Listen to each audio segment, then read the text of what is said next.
pude soportar la muerte del viejón, que no soporte lidiar con algún cabrón. Un día mi padre me dijo hay que ser muy fuerte, y esas palabras se grabaron en mi mente.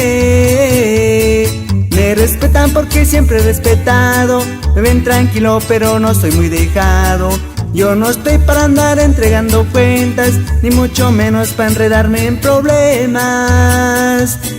No estoy solo, tengo gente que me apoya, ando al 100 con el que menea la olla. Hay respaldo en Jalisco, Sinaloa, son amigos de confianza, y amistades tengo pocas.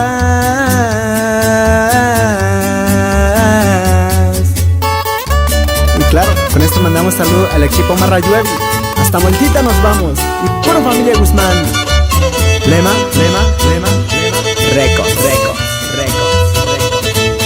No me escondo porque no tengo pendiente, y en donde me paro me vuelvo muy influyente. Por mis plebes yo siempre he dado la cara, porque soy hombre, hago valer mi palabra.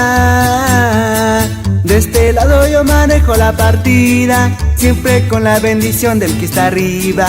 No me gustan las armas ni la violencia, MC Esquina, mi general de marina.